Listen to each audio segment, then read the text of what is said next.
evening, ladies and gentlemen. May I have your attention, please? Before we begin this meeting, I ask that everybody silence your cell phones, including the audience that are in the lobby. Please silence your cell phones so that way you can also hear what's happening in the meeting. Thank you. Before we begin, the Fort Bend ISD Board of Trustee meeting is an open meeting for the public to observe the board conducting district business. Therefore, audience members may address the board during the designated audience items section on the agenda. If you have any printed materials you want to give to the board members, you must provide them to the board secretary, Norma Perez, or to me, and we'll provide them to the board. We also ask the members of the audience be respectful of others and remain quiet during the meeting. For your convenience, microphones have been provided on both sides of the boardroom. Please speak directly into the microphones if you're asked to answer a question or address the board during the meeting. Thank you. It is 6:02 and we have the presence of a quorum, that the meeting has been duly called and that the notice of the meeting has been posted for the time and manner required by law. Please stand for the Pledge of Allegiance.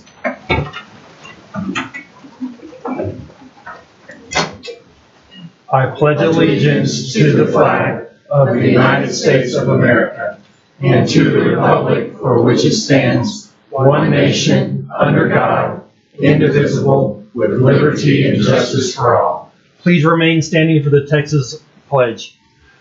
Honor the Texas flag. I pledge allegiance to thee, Texas, one state under God, one and indivisible. Please remain standing for a silent invocation.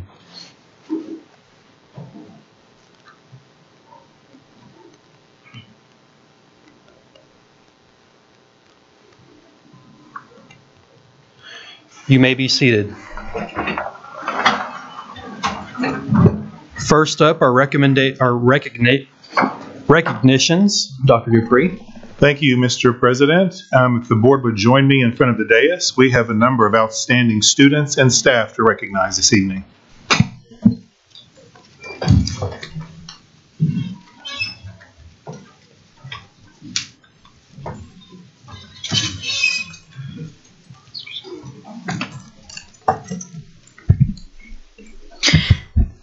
Mr. President, Dr. Dupree, members of the board, first I'd like to thank Chief Master Sergeant Jesse Battle from Marshall High School for being here. If you could please stand. He helped us with the pledges today. He has served 25 years with Fort Bend ISD and 30 years of active duty with the United States Air Force, 3 of those years in Vietnam.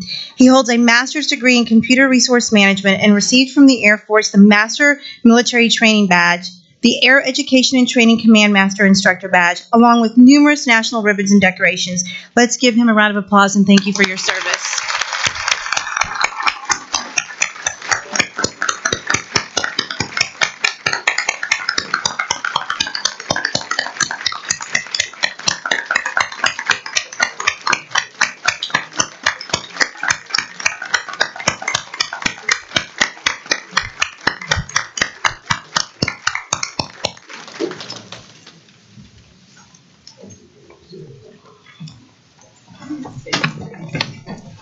Thank you, Chief.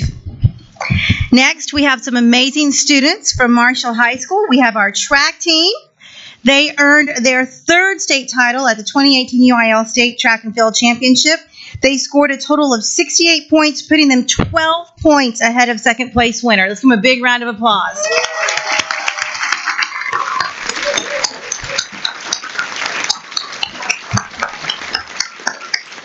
We're excited that most of them were able to join us. I'm going to mention all of their names, but when I call your name, if you'll come up and shake the board's hands, we'll appreciate it, and we'll grab a picture with the trophy right afterwards.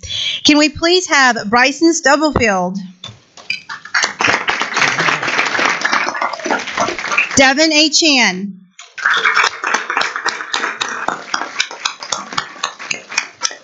Mr. Corey King, Sylvester LeBoom,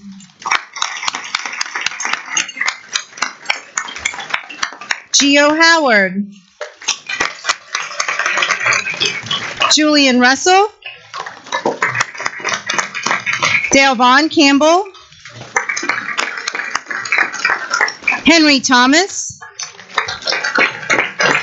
Dominic Houston Shepard, Mateus Petaway,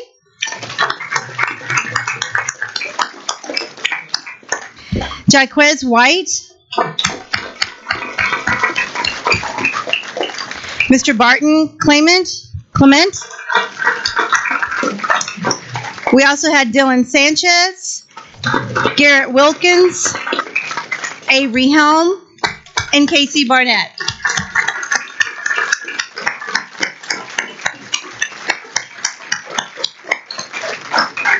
From our coaching staff, we'd like to recognize Lloyd Banks,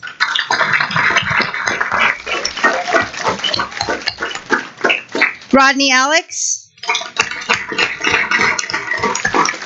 Isaiah Sweeney, Edwin Harrison, Jason Haddock,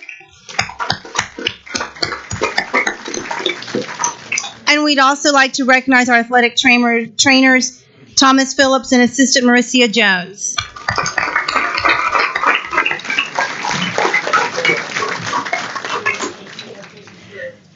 If we could get everybody in with the trophy for a photo, we want to make sure we get that trophy front and center.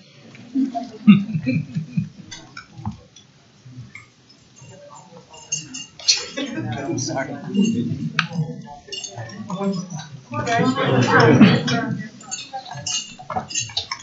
Those are lots of medals clanging around there. Truly an outstanding accomplishment for these young men.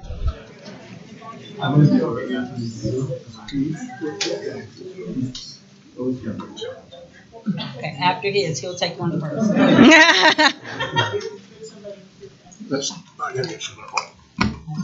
After Beth. And parents, we will post these photos on the website. So Ready over here.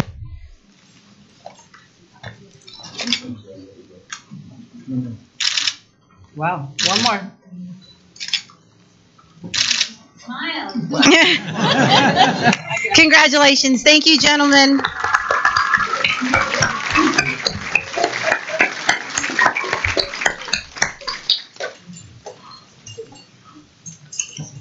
All right.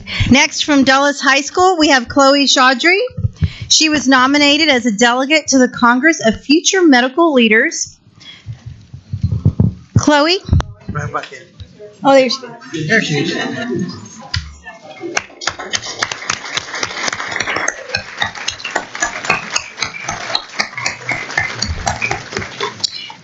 Chloe was nominated by Dr. Mario Capacci, winner of the Nobel Prize in Medicine and the Science Director for the National Academy of Future Physicians and Medical Scientists. This nomination was based on Chloe's academic achievement, leadership potential, and determination to serve humanity in the field of medicine. Congratulations.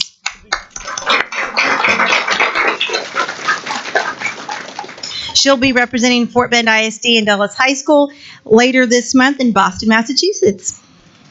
One over here, please. Thank you, Chloe.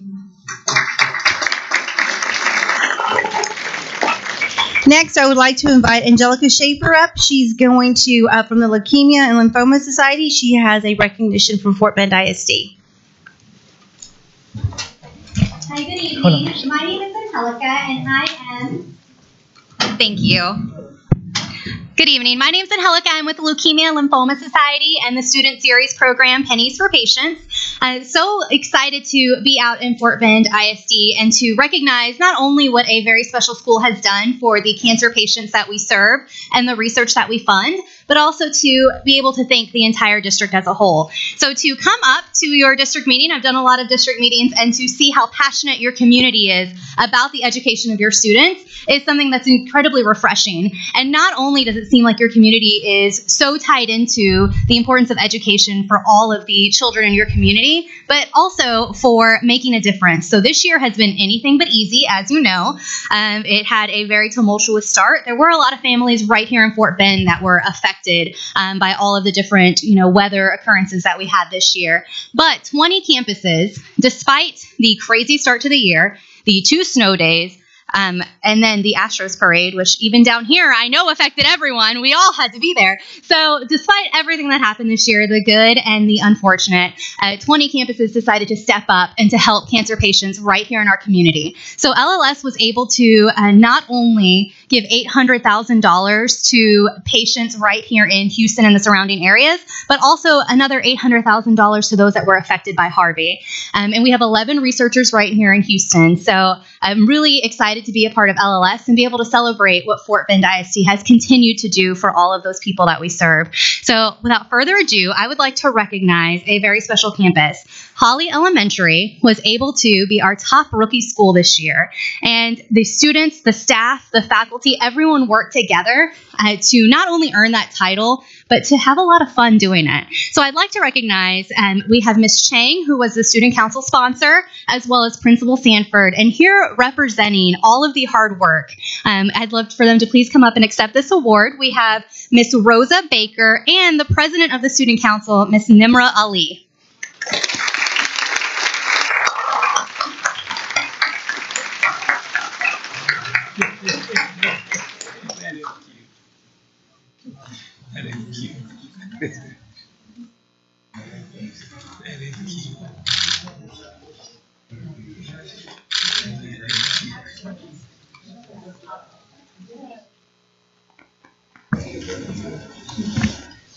Thank you so much. We appreciate you being here this evening.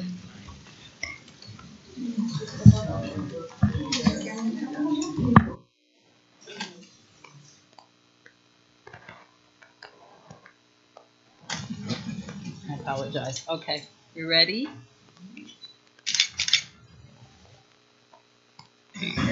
Thank you again. We have one last recognition this evening. We are here to celebrate Neal Elementary being deemed a LEED certified building. We have some guests here. You've got the beautiful plaque there behind you. We want to invite representatives from Neal, Miss Principal Lori Hefkin, Assistant Principal Shannon Gray, and from the campus, one of our teachers, Courtney Latham. Oh, she wasn't able to make it this evening, but that's okay. We've got representatives from PBK. If representatives from PBK could join us, please. We have Ron Bailey, Jennifer Quigley, Melissa Capel, Brian Hood, and G. Agarwal. Okay, from Jacobson. Thank you so much. And if we could also have our Chief Operations Officer, Oscar Pettis, and Executive Director of Design and Construction, Carolina Fazzetti. We like to get a group picture with our LEED certification. As you know, this award provides a rigorous third-party verification on resource efficiency for building projects, so it's a huge accomplishment for Fort Bend ISD. We're going to squeeze in real tight for this picture. Thanks, Natalie.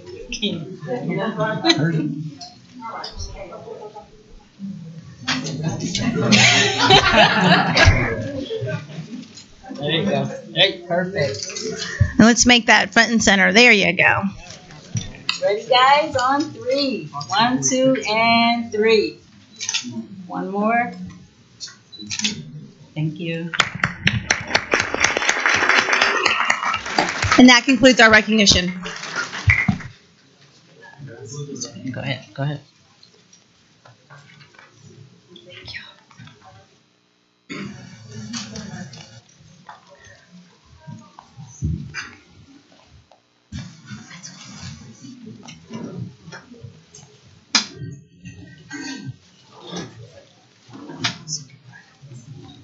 Ladies and gentlemen, that concludes the recognition. Thank you.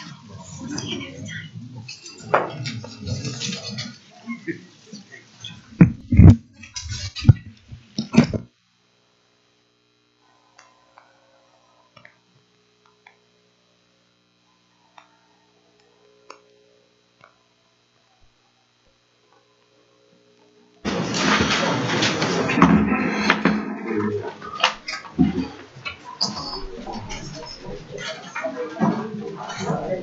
We'll wait just a second here for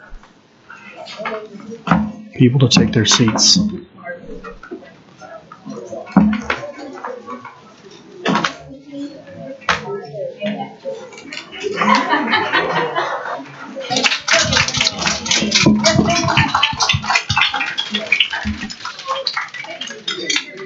Ladies and gentlemen, I need the alphabet from A through F right now. A through F. A, Adam. Who's got the letter A? They might be. Okay. Okay. Okay, go ahead. Okay, second row. Okay, just say the spot for M. Might be in there. Yeah, F, I think it's in there. Go ahead. H, okay. All right.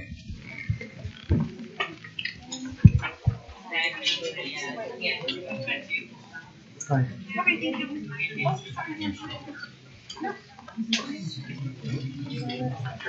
Appreciate it, sir. Thank you for your time. Nobody said that till last year. Oh, okay. I'm telling you this. No, y'all stay back. It will be called when it's time. You want me to do numbers next? Now, was that all the alphabets? Okay. You need to save room for 3 more, so save these. Okay. I need the numbers from 1 through 15. Line up here, please. 1 through 15. Line up against the windows. Right here. You wait.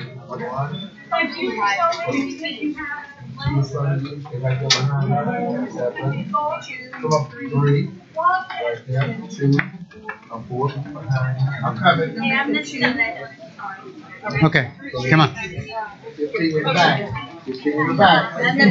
Okay. Yes. Y'all need to stay back. Stay behind the line. Stay back. You ready for numbers? Okay. Come on. Let's go. All right, we're going to go ahead and get started because time is of the essence this evening. We got a lot of work to do. Next up are information items. And first off, I wanted to brag on our Chief of Police, David Ryder. Yesterday, he took 38 Boy Scouts and 11 other men to a camp about an hour or so west of Dallas. He then drove back and flew back here this morning. And then after the meeting, he's going to go back so he can lead these men for another week. So I think that's a really cool story. And we appreciate you for being here, sir. Oh, thank you. Thank you. It's my pleasure. No, don't clap. It's all volunteer and it's well worth it. We're raising fine young men. So thank you, President Burdine, board members, and Dr. Dupree for allowing us to come before you and give a safety and security update. After the Parkland, Florida shooting, we came to you and gave an update, and we talked about creating a safety advisory committee. We've done that, and so tonight we're going to talk about that safety advisory committee very briefly, and we're going to talk about some of the topics. But first, I would like to introduce our co-chairs for the committee, Mr. Russell Dunlap, who's a retired Houston police officer, and his wife, Dr. Debbie Dunlap, who is a retired educator here in Fort Bend. And I would like to give them the opportunity to come up and say a few words about the committee.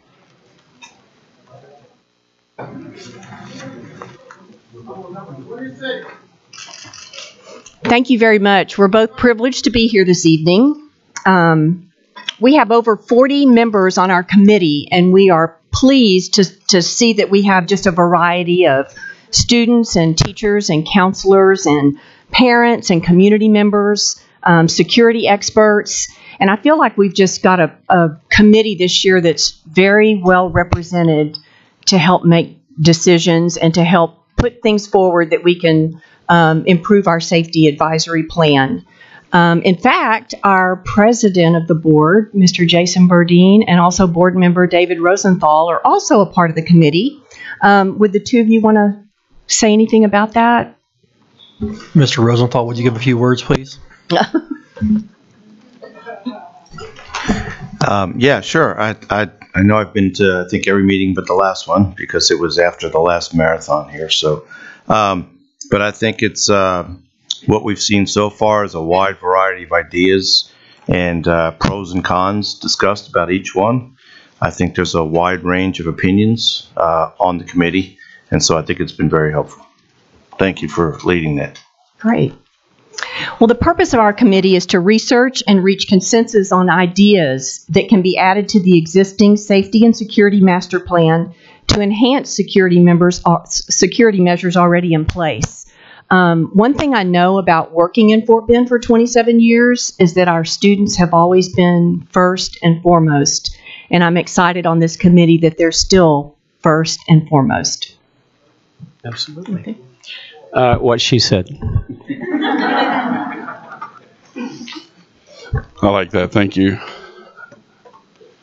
Okay, so we're going to talk very quickly about the committee topics and a couple of things that you need to know up front. Our committee decided to focus on prevention and preparation first, and then response as a secondary topics. So what you'll see when we lay these topics out are prevention and preparation topics, and then the response topics. And we also need to keep in mind that no single action, no single security measure is going to solve all of the things that we want to accomplish. But we will. So we're going to talk about the threat management program, reporting platform for students and staff, facial recognition software, operations center, enhanced training, police personnel, fencing, metal detectors, door locks, student ID badges, and arming staff. So very quickly, threat management program. This is a multidisciplinary team trained as certified threat managers. Our goal here is to create a program that we don't have completely yet. This is also part of Governor Greg Abbott's charge to the districts in the report that he released on May 30th. So we're excited about this. We have some security experts in this area that have given us some fantastic recommendations on this. We will need to develop policies and procedures, and then this threat management team would be made up of multiple folks. They would be mobile, and that would give us the ability to identify a threat, to intervene, give the appropriate measures to mitigate, and then record it. The incident reporting platform, another one of Governor Abbott's recommendations. We had talked about that as an advisory committee, something similar to this. I believe the iWatch program goes to the Department of Public Safety. We're looking at something that might be a little more specific to Fort Bend ISD. But the basis of this would be to give the students and the staff an immediate tool to report from their cell phone through a special app designed for Fort Bend ISD. So if they see something that looks suspicious, it's a see something, say something campaign to the next level. The facial recognition software is something else that we felt like was a preventative measure. Other places are using that, and we could install this on the existing infrastructure that we already have. If somebody makes a threat in the community, we can plug the face in. If they pass in front of any of our cameras, it would give us an alert right away that somebody who's not supposed to be there came in front of a camera, and then we could dispatch police officers and school personnel immediately so that we're not waiting on something to happen. The operations center is basically a fusion center. It's an intelligence gathering area. Governor Abbott also suggested that we increase fusion centers all over Texas. We had already talked about that. All these programs where the students would report things, it has to go somewhere. The facial recognition alerts, they would have to go somewhere. So we need a place where all these alerts and information could go to what we say is one pane of glass, and vet that very quickly and get that out to the right people. We feel like that would help increase our response time to an active shooter event. We want to enhance the training that we give our students. Several years ago, we implemented the standard response protocol, and Governor Abbott specifically talked about the standard response protocol, so I'm glad to see we were several years ahead of that. But we also feel like we need to do a little bit more. And so we want to incorporate the avoid, deny, defend to give people some options as to what to do in certain situations. And then we want to carry that a bit farther and do the craze training for our community. We'll do it for the students and the staff, but we also want to reach out and do it for the community after school, on weekends, and different venues across the county. We feel like that's a good collaborative move between the district and the community. And we would also use other police departments' craze instructors. We would have some craze instructors, and we would use all of those to train our community in a civilian response to an active shooter event. Police personnel. This is something that Governor Abbott talked about and also was recommended in the Gibson audit. But we're looking at decrease. One of the charges was to decrease our response time to an elementary school, and to allow our secondary campus officers to remain on their campus.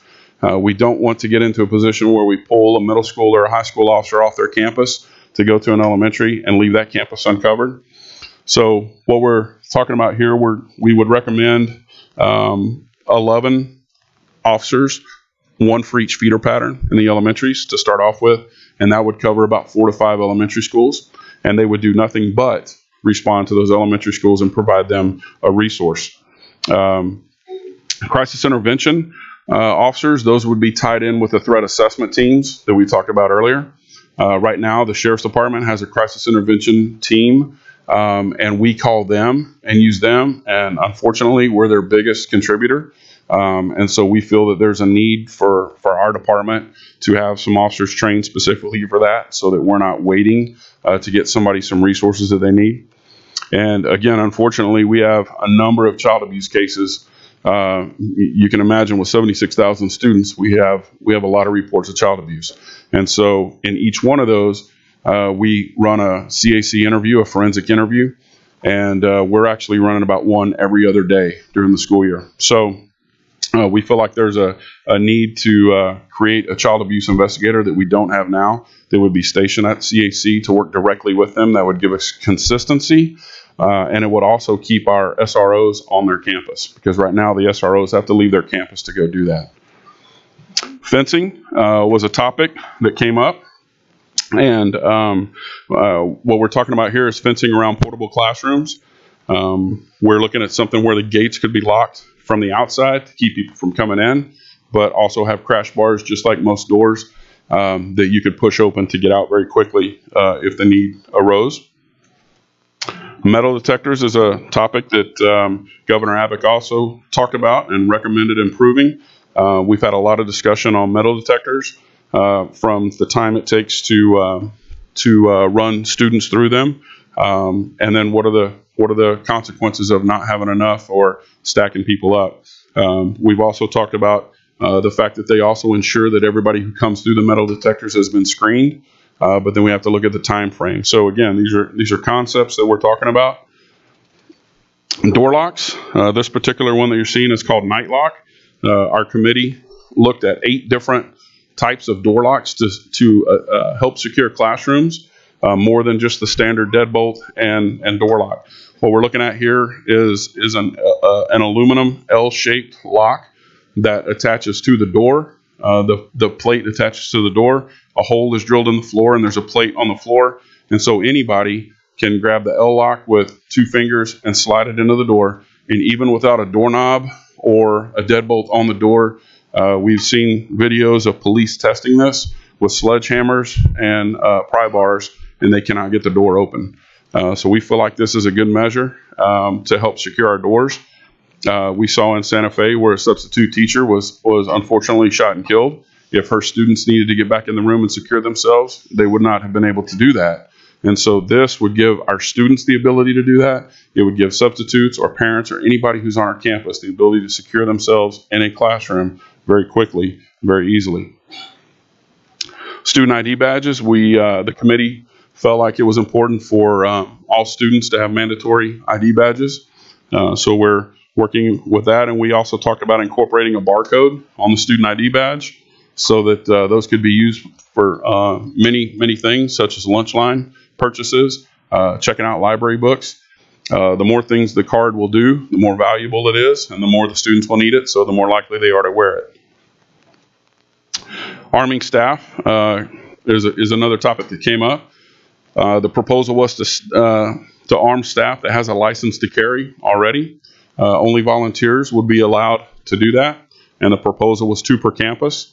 But there's also a school marshal program that's been in place in Texas for several years now. Governor Abbott talked about revamping that school marshal program to make it a little bit more inviting. There's not many school districts that have implemented the Guardian program right now. So we'll have to see where the legislature goes with that. But in some training that I attended last week, there was a district that had implemented the school marshal program, and so we'll be going back to the committee and talking about those topics and how that looks, and then seeing if that's something the committee wants to continue to talk about. So this is the capital outlay for everything. If we put everything in place that's in these 13 or 14 items, you're looking at about $8.6 million in capital outlay, and it's broken down there between operations, fencing, metal detectors, door locks, ID badge, and vehicles. I will say something with door locks. One of the things that, as a committee, we talked about was a Locks for Lives campaign, where we could work with the community and get folks to support or to adopt a classroom.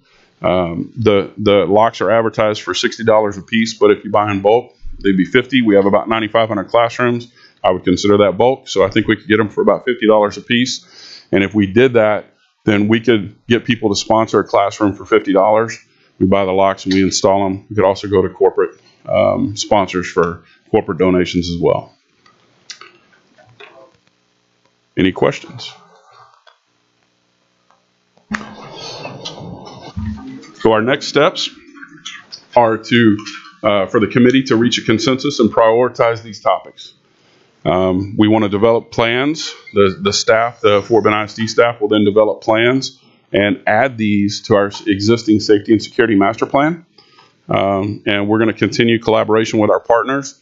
And with our partners, that's other law enforcement, architects. We're seeing architects now, specifically PBK, implementing school safety programs within their company. So we're going to continue to talk to those folks and make sure that we're coming up with the best ideas that help secure our students. We want to continue to be a leader in safety and security in Texas. We think we are now, and we want to continue to do that. So, thank you, Chief Ryder. Do we have any questions or comments? I'm going to start down here on my right, Mrs. James.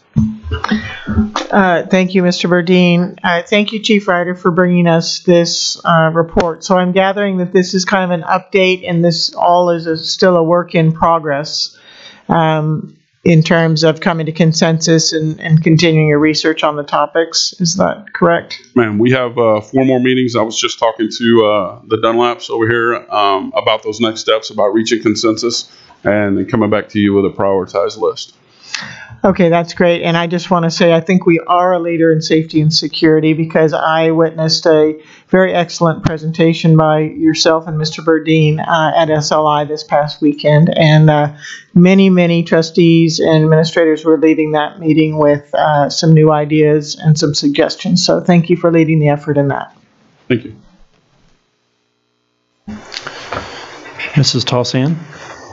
Thank you, Mr. Burdine. Thanks, Chief, for coming back and presenting this to us, and thank you for helping us to facilitate the committee. I think it was an important thing to put together so that we have community input and feedback. I have just to confirm, are these recommendations that you're making, or are these some of the things that just the committee has discussed? So that's a good question. These are the things the committee's discussed, and this is kind of where we're at. We've met 6 times so far. And so now we're turning the corner. I think we've reached the ideas that have been brought to us, and we've heard from each one of these at least once. There are times in the committee meeting where somebody will bring something, maybe metal detectors, and other committee members will have questions, follow-up questions, and so that subcommittee will have to go back, answer those questions, and then come back to the committee. So we wanted to make sure we got all the right information, good information, but these are the topics we've identified, and then as over the next couple of meetings, we have 4 meetings left. Over the next few meetings, we will come to consensus on those and then prioritize them and then bring back recommendations. Okay, so these aren't all necessarily going to be part of the recommendations from the committee? Not necessarily. Okay, so that being said, so I'm looking at the capital outlay slide, and as we're planning for capital investments, particularly with a potential upcoming bond, I just want to make sure I understand the slide. This is what we estimate these things will cost us if you bring them forward as recommendations. If we bring everything on this list, full scale, this is what we're looking at from a capital outlay standpoint. This does not include personnel. It does not, right, it does not include the personnel that you talked about, the 11 positions for elementary school officers and I think a child abuse investigator. Who's in the 2 threat assessment team. 2 threat assessment, okay. Which would be ongoing costs for us. That would be ongoing. If we implemented metal detectors, we'd have to have 2 people per metal detector to run. So that would be an ongoing cost as well. So you make a good point because so these aren't recommendations. These are things you guys have talked about. But some of the things that came to my mind are the practicalities around something such as metal detectors. How is that going to impact our students? What is it going to do for start times? Are we going to have ongoing personnel? Will we have to have one for each campus? So those are some things that spring to my mind. Questions you may not necessarily have to answer today, but those are things that I will be thinking about as we consider these things. And I assume you guys will be working with the Department of School leadership to determine the impact on our students when this recommendation comes forward. And design and construction. And design and construction, yeah. I think, fencing. My other question about fencing. So I recall from the 2014 bond that we had fencing included in that bond. Is that correct? Originally, it was included, and before the bond went to vote, fencing was taken out. And okay. we decided it would be a case-by-case basis back in 2014. Okay. So we didn't have funding for fencing included in 2014. Yes, ma'am. That's correct. Okay. Have you guys discussed fencing around elementary schools? I think that's something that we discussed during the 2014 timeframe. What we discussed was fencing around portable buildings only. That seems to be the feedback that we're getting from the community right now. So that's kind of where the focus was. Not necessarily all the way around the school, but just around portable buildings.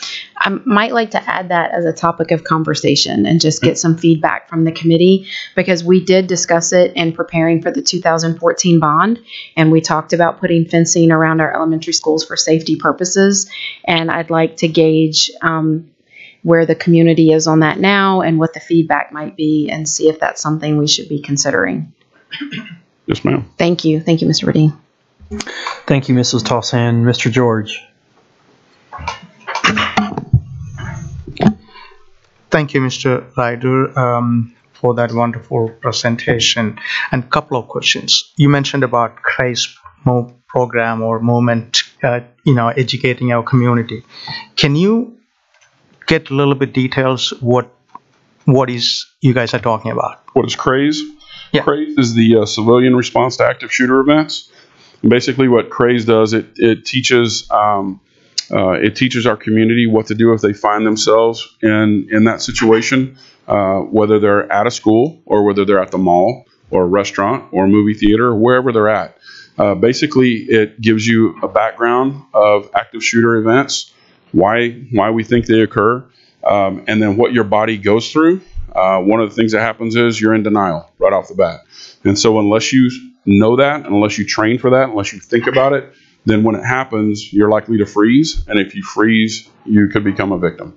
So we want to train people to get out of that denial stage very quickly and then start moving to making decisions. And when people make decisions, even if they're a bad one sometimes, it's still a good decision to make and to get to safety. So you mentioned if the community members wanted to be part of that, program, we are going to eventually, once this whole been implemented, it's going to be available to our citizens, so community members. Yes, I think it's a fantastic program and a way for our police officers, not just Fort Bend ISD, but Sugar Land has 5 instructors that are CRAZE instructors. I know Kenny Seymour, Chief Seymour over in Fulshire has CRAZE instructors. Marshall Slott, who was on the committee that's here, he's a former Sugar Land police officer, now in corporate security. And so we talked after the last meeting, and this wasn't really a safety advisory committee topic, the CRAZE part of it. But we just decided on our own, this is something we want to do for our community. Sure. And I just asked this question, I 100% agree with it, because, we have to educate the community about that particular situation, and also piggybacking on Ms. Tassan's comment about fencing. Do you have any numbers on how many campuses we have portables with no fencing? With no fencing? Yeah. I'm going to defer to Oscar or Carolina. Do you know? So I can get back to you. I don't know the exact number at this point. That's fine, because that is a concern for me also, because I drive around Ocean Parkway Elementary all the time, and I see that portable sitting right next to that road, and that is, yes, to me it is a serious concern. I'm glad we are finally talking about it and trying to do something about it, and I appreciate it. And also one last question is about the school marshal program. Just give me a brief idea. What does that look like? So the school marshal program is under state law. The board can authorize us to hire school marshals. They're civilians. They're not police officers. There are certain training requirements that they have to go through. There are certain steps that they have to follow in order to carry a weapon on campus. We can make that a little more restrictive. The education seminar that I attended last week was from a small school district that has a very long response time from their local law enforcement. They implemented this, but we got some good ideas from it, and I'm excited to take that back to the committee and talk to them about the possibility of implementing that. So, thank you very much. I appreciate it. Thank you. Thank you, Mr. George. Mr. Rice. Thank you, Mr. Burdine. Chief, on the threat management program, I understand that's got does that include a mental health component? Yes, sir. That's the whole point of the threat management program, is to identify folks that are going through a social or emotional crisis at the time, and to get them help and not have anything fall through the cracks. The team would be responsible for tracking those folks and to get them to the right place. Great, thank you. Thank you, Chief. I wanted to make a few comments. I feel really good about where we're at. We have a lot to work on. I look forward to the recommendations from the committee, but I wanted to reiterate, I also serve on the Texas School Safety Board, and there was a conference last week, and I couldn't be more proud of our police department, and we are leaders, and that was evident at TASB SLI this past week as well. I'm really proud. I wanted to make a few comments. I want us to be proactive instead of reactive. Just like Mr. Rice had mentioned, that mental health is a big piece of that, and so that's something that I feel like we just have to do.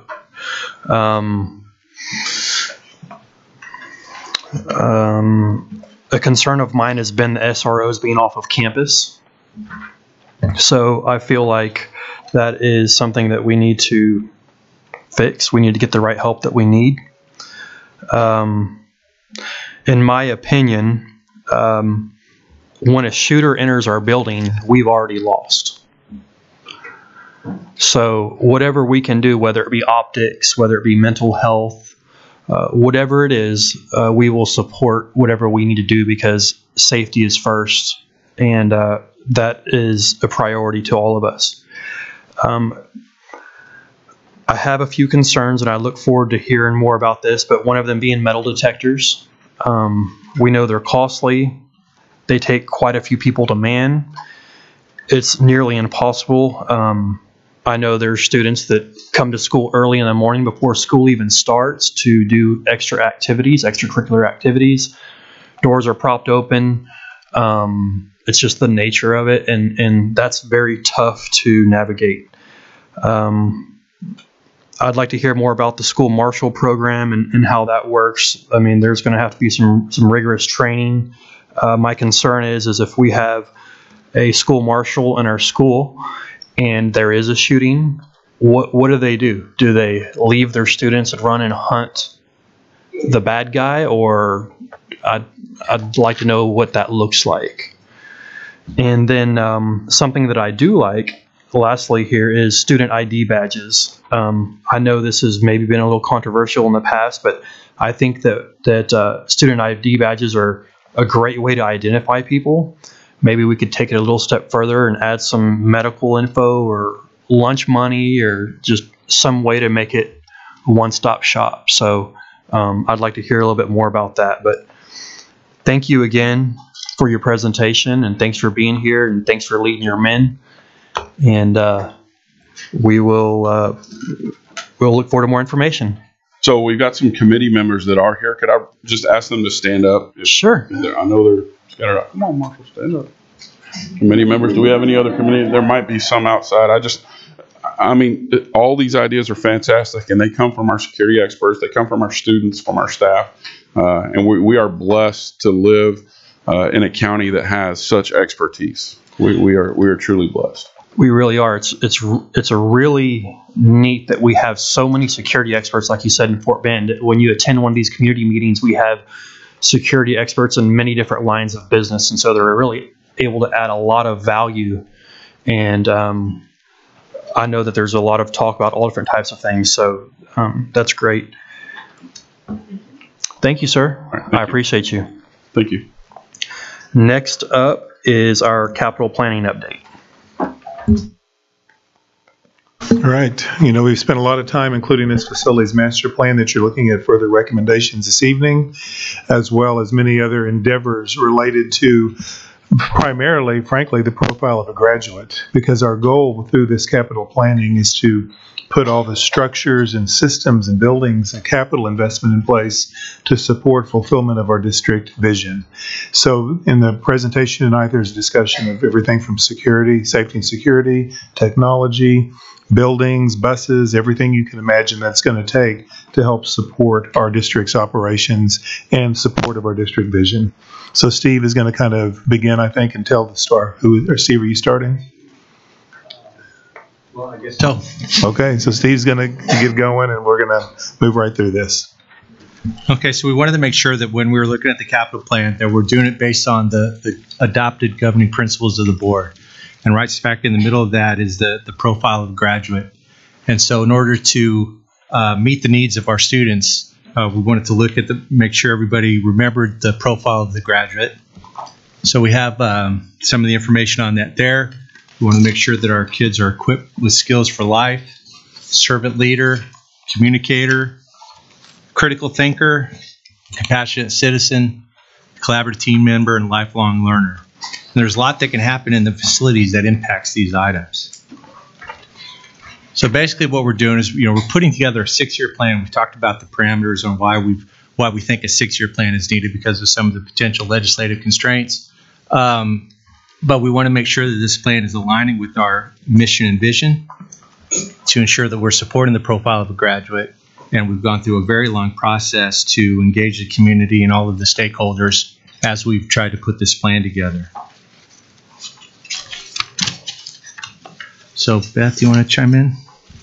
So as you all know, community engagement is vital and core to our business and the way that we interact with our community within Fort Bend. And so just Chief's presentation this evening with the Safety Advisory Committee, we've seen that at work.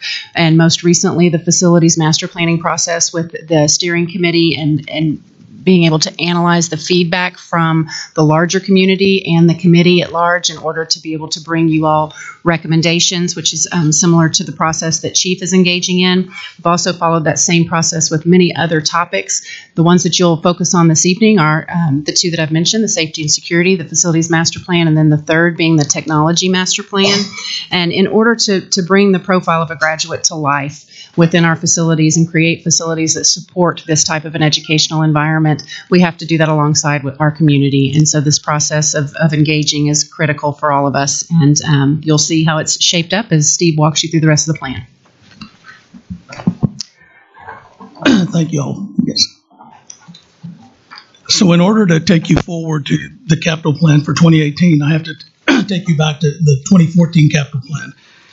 If you recall, that plan included 3 phases, and only phase 1 was approved and became a bond of $484 million, of which we are completing this year, other than the CT building, which will be lagging a little further out. But one of the things that I do want to highlight is that there was a $306 million delta in life cycle and educational adequacy, which became the starting point for our 2018 capital plan. So the very first thing that we did, once the board gave us approval to hire PBK to go out and do a facilities assessment, was we turned over that information to PBK, had them take that and then go out and start visiting the campuses. So the 28 capital element total potential need is 1.7 billion. And as we go through the slides, I'll get into this a little further, but as you can see that we have a construction total of 1.4, safety and security, which you just heard, transportation total of 21, technology, which you heard at the last meeting. Then we're including some district green initiatives, land for future schools, and then other items, all totaling the 1.7 billion. So the construction considerations as we built the capital plan included the following: life cycle deficiencies, and this literally once again was a baseline that we started the 306 million delta from bond 2014, and then along with this, PBK alongside their work, they were also working on updating the elementary and middle school ed specs, and then creating high school ed specs. The other thing that we did, and when we were working through this, we talked to them and we said that we needed to go ahead and include in our potential estimates our cost to carry escalation to the year that the projects would be bid. And, we also have a kind of a baseline on when we feel these projects can come on. So that's how we built escalation into this. And as Steve said earlier, it's important to note that this is a 6-year plan, not a 4-year as we did with the bond 2014. The other difference that we need to go ahead and make sure is clear is that we're looking at complete system replacements. And as I said, this is a capital plan that will eventually become a bond. We understand that we're going to have to really look hard at this to get to a number that we can, all have consensus on.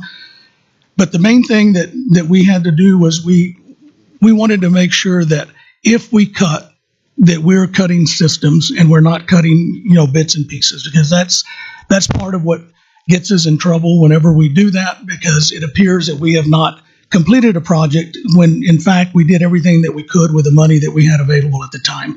So that's one of the differences. The other is that we've included and we've carried costs for building code requirements, which may become necessary as we get in here, because a lot of the life cycle is going into older buildings. Once we touch buildings, if you go beyond a certain amount that you're renovating, then you have to bring the building up to today's standard. And so we wanted to go ahead and include costs for that also. The other thing is that we also wanted to go ahead and do project prioritization for any critical repairs. If there's some out there that we need to get on, we want to make sure that we get that up early on and not wait and make it as the 3rd and 4th year. We need to get in and get that kind of work done as quickly as possible. So the capital element for construction, as I said earlier, totals 1.4 billion. It includes new construction, building modernization, classroom additions, the current facility efficiency and life cycle, and the educational adequacies. That's the broad categories that are within this need. On the new construction, rebuild, additions, what we have included here is there's 4 elementary schools, a middle school, a high school, a rebuild to Lakeview and Meadows, and there's also 3 school additions, potential natatorium, and bus terminal. And once again, I just want to clarify these are needs out there. These are not recommendations that we're saying go forward, but there are needs, and we will have to work through this and see what becomes part of the final number. The facilities assessment identified priorities 1 through 4. This capital plan carries only priority 1 and 2, and which includes the current deficiencies and the educational adequacy. That totals $853 million. In our process of developing this assessment, we made sure that we included the principals. So besides giving PBK the information from the 2014 bond, we also went ahead and said they needed to get out with the principals. They conducted surveys. They received 85 responses. They had focus groups. And then we also had over 50 hours of tabletop review meetings with all the appropriate staff, so that we were making sure that we weren't missing something along the way. And so this included all the stakeholders and department heads. And then it's important to highlight one other thing on this particular slide, and that is that the average age of our buildings is 25 years old.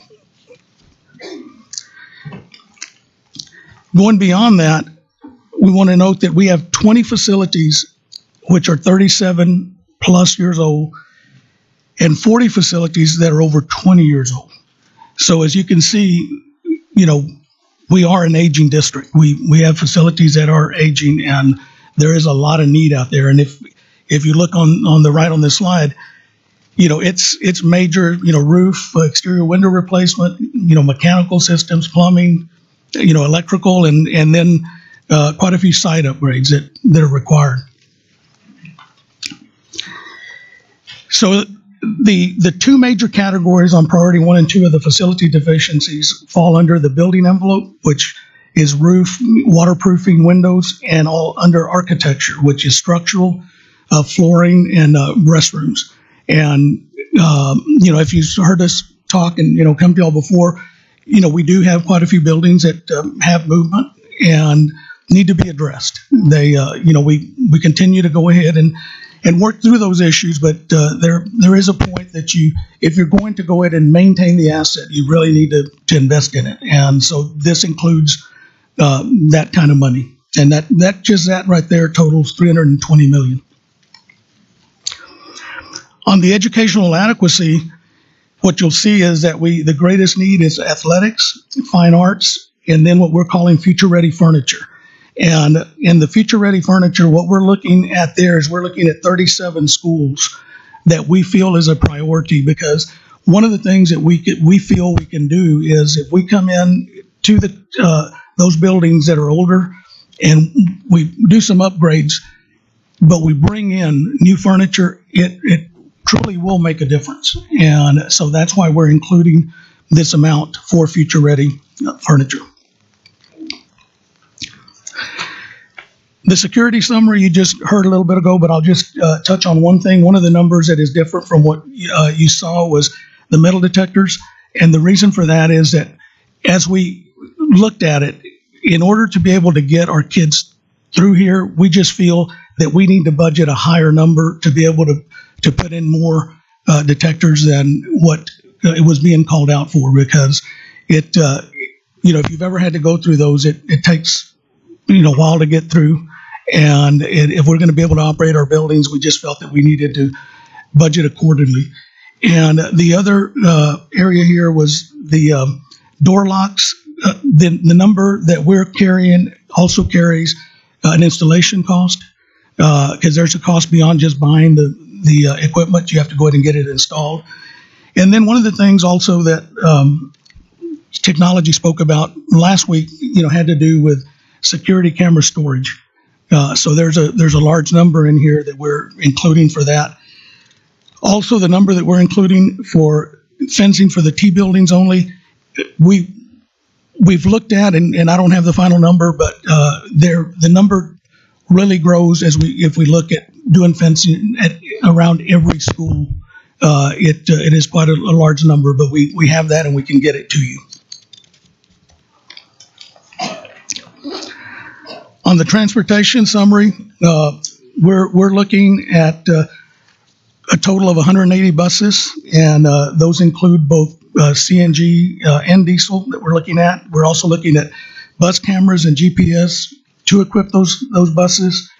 And then we're also looking at approximately 18 total district-wide flight vehicles to include a heavy towing truck, because we have a need to utilize that for our buses whenever they break down. So that totals a little over $21 million. As I said last week, y'all heard the technology summary, and all of these numbers are the numbers that were presented to y'all at that time. And then the final are some green initiatives that we put in $10 million, and we're looking at solar, CNG, some possible geothermal.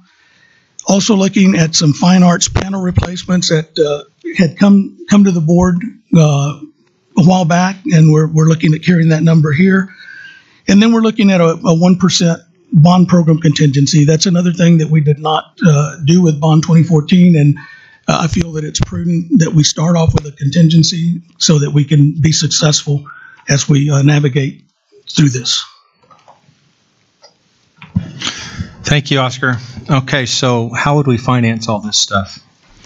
So it's important for folks to realize that since we started Bond 2014, December of 2014, we actually had a outstanding debt of about $144 million. So we've gone up to $963 million in May of 2018. So during that time, our outstanding debt has gone up $119 million, even though we've issued $330 million in new debt during that time. So about a third. It's gone up about a third of what we issued, and that's because we are paying down principal, as we go. So there's some statistics I'm going to give you, and there's a few slides here, but it's important to note just really where we're at in terms of our debt structure and how we compare to other districts. So when you think about all the districts that have significant outstanding debt, more than $100 million, our outstanding principal ranks 14th. That's okay. I mean, we're the 8th largest district, so that's not too surprising. But when you look at bond principal per student, out of 149 school districts that have at least 100 million, we rank 119th out of that group in terms of our bond outstanding bond principal per student. And then I think more importantly, because this is one of the issues that they really look at from a rating agency perspective, our bond principal as a percentage of taxable value. Among those same 149 districts, our debt burden rate's 123rd. So that definitely speaks favorably for us, and that's one of the reasons why we have the double A plus rating. So we have some benchmarking slides, and these slides were prepared for us by one of our outside underwriters. But there's our $963 million in the red, and this is comparing to districts like us throughout the state, the largest districts. And so you can see how we sit there. We're in good shape.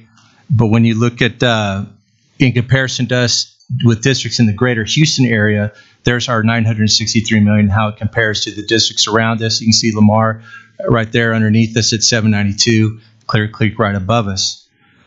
But when you look at the bond principal outstanding per student, doing it on a per student basis, out of that same group of Texas-wide districts, only Fort Worth has less debt per student than we do. And you can see some of the numbers. Like Katy is about 10,000 more per student higher than we are.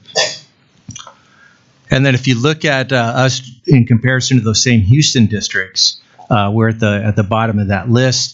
Our neighbors next door, Lamar at the top of that with over 24,000 per student. So our outstanding debt per student is pretty low in comparison to all of our peers.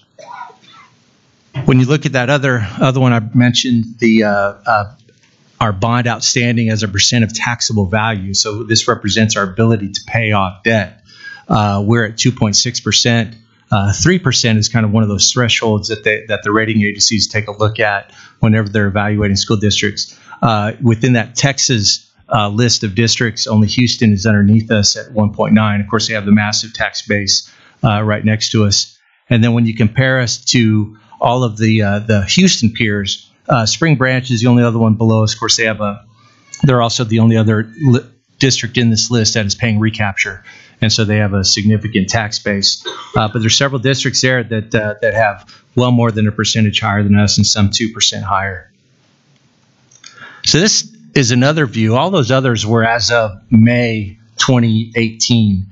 This is a view from a couple years ago that we were able to get a hold of. This has so many districts throughout this spectrum on all the fast growth school districts, and you can see the averages in green, and we're over there in red, over toward the right. And so even that in that same scope a couple years ago, the trend is that our outstanding debt per student is low compared to all of our peers. Our tax rate as well is low in comparison to our peers. We didn't put the numbers on here for everybody else, but at $100.32, our tax rate is very favorable, and we've shown that table with the detail in other presentations. So changing gears a bit, how we finance things. So we don't finance everything, on a 30-year basis. So when you're looking at, the useful life of items, safety and security items, devices, and things like that, those are definitely on the lower end in terms of the number of years. So we're trying to match things up with useful life and the number of years it takes to repay those. Turf replacement, for example, is kind of a 10-year item. Buses that we've had in the bonds before is 15. Other items, light poles, building upgrades, lighting retrofits, chillers, those are in the 20-year useful life. Comprehensive renovations, other things along those lines, we've had a useful life of 25. And then when we look at new facilities and additions, and of course land, we're showing those with a useful life of 40 years. So for our Bond 2014 projects, it's important to note that the weighted average maturity of all the debt that we've issued for Bond 2014, the average maturity of all those issuances is under 15 years.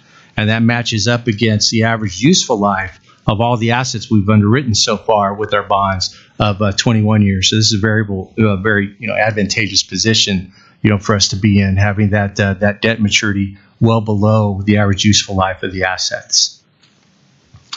So that said, let's start taking a look at some of the assumptions. And so in order to keep our tax rate at a minimum and to take advantage of our very favorable debt rate structure, what we did, when we're looking at some of these large numbers, we're saying, okay, so how can we keep the potential tax rate at a minimum?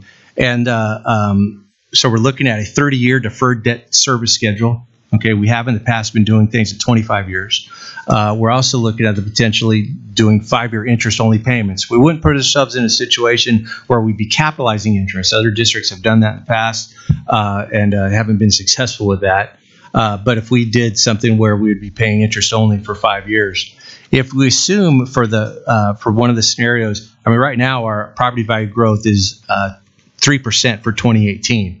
But I'm going to walk you through other scenarios on what we would assume for the future years. We're going to assume that spending would happen all the way through 2026 because we know, there's only a certain amount that we can spend each year. We still have a fair amount unissued and unspent for Bond 2014. And so we're going to assume that new money would be issued through 2026. The interest rates range from 4.5%, that's some of the immediate things coming up to 6% on the out years. Of course, it could be higher, it could be lower. If I knew what was going on with the interest rate, if I could predict that a few years from now, I probably wouldn't be working in this job. But we're going to use those assumptions.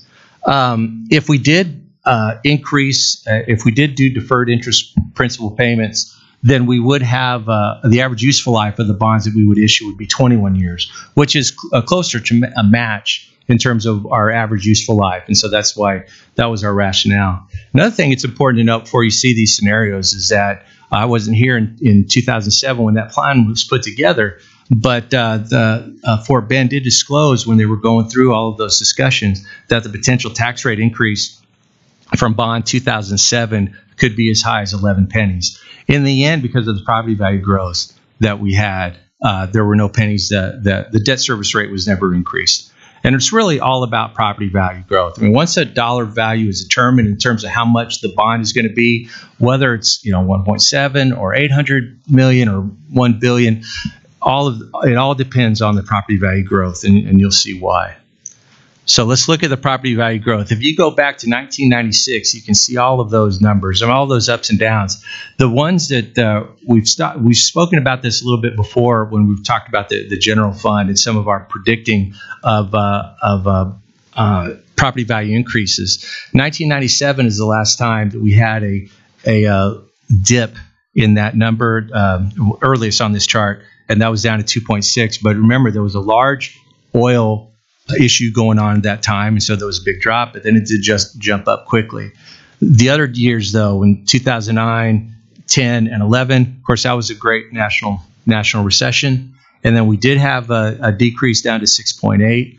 There's a lot of debate as to why we had that number. The 3% in the current year that we're using, we know that Harvey did impact that, and we are expecting to see a bit of a rebound. So you take a look at this and say, okay, so what kind of assumptions are you comfortable with in terms of looking at these scenarios? So if you were aggressive with those assumptions, if you thought that, okay, gosh, I mean, we had years and years of over 10% growth, and so if we had 5 years of 7% assumptions, 7% growth, and 5 years beyond that of 5%, that table would show you if you were looking at bond scenarios between $800 million to $1.8 billion, you can see the highlighted and bolded numbers there. So if I just pick on $1 billion there, we would say that in 2025, 2026, we think we would have to have at least a 1 penny increase. We think under this scenario, we could have a bond as high as $800 million, and we wouldn't have to have a tax rate increase. Okay, so that's what this chart means. If we went as high as 1.8 billion, we think we would need to have a tax rate increase as high as up to 34 pennies, which is a 8 penny increase. All right. So if you look at you've seen this chart before, but with under different scenarios, different circumstances. And so the red is what our existing debt service is. The yellow is our remaining debt, and then the gray is the potential 2018. And then you can see our tax rate. If we had under 800 million, we think that we could handle all of those payments with the current 26 penny rate that we have now. And so that's what that chart represents. If you take those same property value growth assumptions, if you look at a $1.5 billion bond, I didn't insert slides for all the scenarios. I mean, but we have all these scenarios, and if you want to see them all, we can send them to you. But for brevity, we just included a few of these. But a 1.5 billion scenario with those property value growth, we think that could be handled with a 31 penny tax rate increase. So you can see you got some years where you're above the line, and that's okay. One thing that you have to remember that when we're looking at some of these scenarios, it doesn't include the benefit of future refundings. Okay, because we go through that process where we refund prior bonds. Okay, it doesn't include the impact of variable rate issuances. We have the ability to have 25% of our portfolio on a variable rate basis, and we're really taking advantage of the short end of the yield curve, and it also doesn't incorporate the commercial paper. So we do have those tools, and so having some numbers above that line doesn't frighten me. For example, if you look at the full 1.8 scenario, you can see how much the 34 pennies would be. And you can see you really only have 1 year over that. If you change gears and if you look at 5%, which I think is much more reasonable given our history, if you look at 5% growth over the 10 years, going through all of those scenarios from the 800 to the 1.8, we would have to have a 2 penny increase in 800 million, okay, and then going as high as 11 penny increase for 1.8. So I have just a few slides for that. And so, there's if we had $1 billion, that could definitely be handled with a 30 penny tax rate. So that would be a 4 penny increase over the 26 pennies that we're at now. If you were going to go up to 1.25, so we need 6 pennies to gather that to be able to absorb that. And then going up to the 1.5, we'd have to have 8 pennies.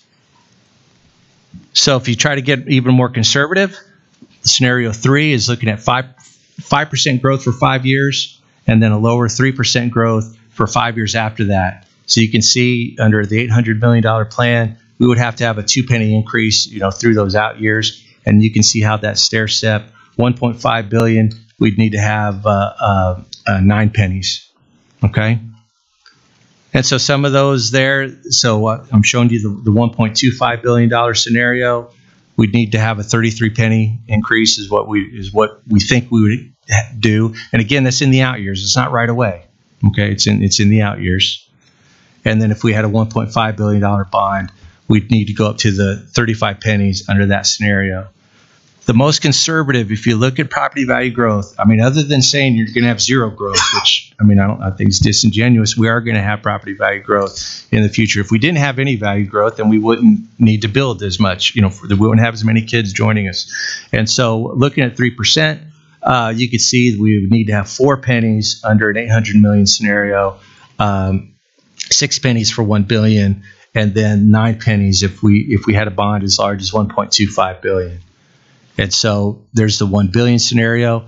And so, even with some of those years really being above those 32 pennies, those other items that I talked about, variable rate, refundings, we really think that we could absorb those overages. And we also have a significant fund balance in our debt service rate.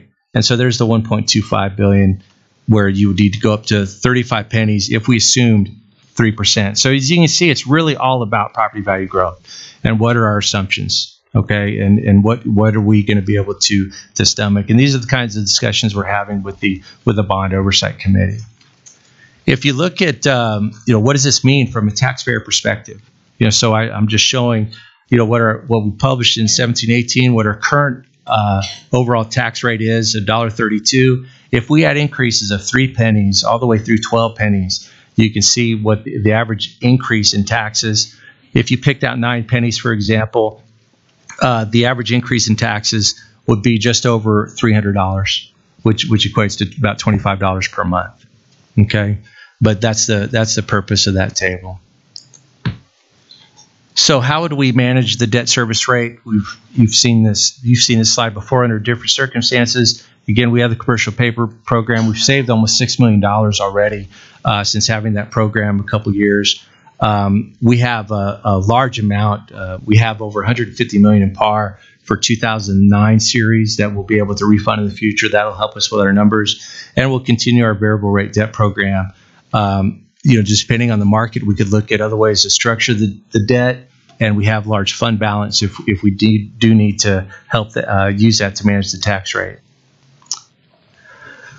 Finally, I was asked last time I was speaking about debt and the M&O, what would it look like if we actually did a TRE? So this is totally changing gears, and we're looking at if we did a TRE in the future. Okay, and so what you have here, these set of bars represent an additional penny above the $1.06 that we're at now. And so if we had a TRE for $1.07, just going up 1 penny, you can see that the additional amount of money that we would get for the general fund balance would be $1.9 million. But you'd also see almost matching that 1.9 million that would be in recapture. So that yellow all the way through $1.17 is the amount of recapture. So looking at the end, if we did increase our general fund tax rate with the approval of the voters for an 11 penny increase, we would increase the general fund revenue by $33 million, and you'd have about $8 million in recapture. Now, that's only because we're talking about the copper pennies. We're not talking about recapture on the rest of our tax rate. It's only on the pennies that would be above $1.06. And so that was one of the things that I'd been asked to give y'all. So that's a lot of information. We'll be happy to take any questions. Thank you, Mr. Bassett. It's a lot of good information. Mr. Rosenthal. Thank you, Steve. That was excellent. So several questions. So starting at the last slide is when you say recapture, that means money that goes right back to the state, correct? Okay. Yes, so sir. They force you to raise your taxes, but then they want more of it anyway, even though they're cutting back at the same time. Okay, got it.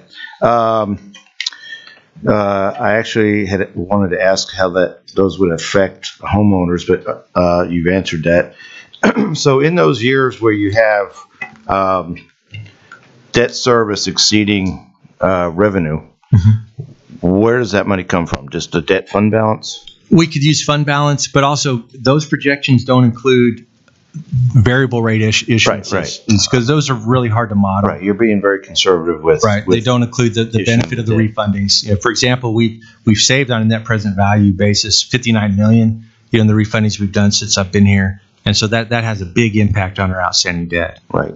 Because that money goes right into can go right into our debt fund balance, correct? And then Yes, sir. pay this stuff. Okay. All right. Thank you. Excellent. Thank you, Mr. Rosenthal. Mrs. Helliger? Thank you, Mr. Bassett. This was a very good presentation. You've answered a lot of my questions that I had throughout this process, this presentation. But I do want to, if you could help refresh my memory around, a lot of these are the capital expenditures. We are to schools and what are those things called that he said? And safety and security. Safety and security had a couple of potential, extra personnel that were needed to support the capital costs. So I see the revenue around these things, but I also wanted to, if you could tie me back to the budget of what the impact of these capital expenditures would cost us. Well, for some of the police items, for example, when we just started talking about metal detectors recently, but you can't have something like that without having some corresponding staff, and so we've been looking at some different scenarios. A lot will depend if we have how many detectors we have, if we have all campuses, or if we just have it at the high school, for example. But we've seen scenarios ranging from just $1 million up to several $1 million. That would cost to operate those on a regular basis, on an annual basis, if they were implemented. And so we're still going through the process of vetting those numbers. Okay. All right. So, and what is the timeline then for completing all of our recommendations and whatnot? Because we still have some things with safety and other areas that we need to vote on and review. What is our final timeline in order to solidify what we think we're going to be putting into the bond? So we have to call an election by August 20th if we're going to have an election in November. The last board meeting that we have scheduled up until by the August 20th date is actually on August 13th, and that is our last board meeting that we have before that election order. And so we have the August 6th meeting scheduled. I think we have another meeting in July scheduled, and then another one potentially at the end of July. All right, thank you. Thank you, Mrs. Helliger. Mr. Rice? Thank you, Mr. Brodeen. Mr. Bassett, thank you very much for your presentation. My question is, you're talking about a 6-year plan, so you simply mean that if we pass the bond in November, the projected timeline for completing all the work would be 6 years? Yes, sir. As opposed to 4 years. And you're saying that you used an inflation factor of 6%. Is that the inflation factor that you included in projecting? So in other words, if you calculated the construction costs for a school today that wasn't going to be built for several years, you've got to include an inflation factor. Yes, sir, we did. We actually included 7% in the first year and 6% thereafter. 7% the first year and 6% every year after? Yes, sir. Okay. Kind of an off-the-wall question. When we're talking about the fencing for the safety and security, are we talking about the ornamental iron fencing, the black iron fencing in the front of the school, the front yard, you might say? No, sir. What we priced was actually chain link black fencing. Chain link with the black plastic coating? Correct. Okay.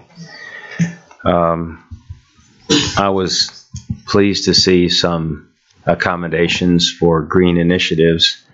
ASHRAE has an initiative to have net zero buildings by 2030, which is in just 12 years. So it's probably good to try to get a head start on that. And you've got different maturity rates for different things. So on average, I think I heard you say, Mr. Bassett, that our bonds are being paid off in 14 years, but on average, they're lasting 21 years. Yeah, the average useful life of our assets for everything we financed so far, bond 2014, is 21 years. Mm-hmm. So we're well below that from a debt perspective. Okay. And then my last question on slide 51. if we were to pass a TRE, when would you anticipate asking the board to do that? Oh, we'd have that discussion next year, probably after the legislative session was over.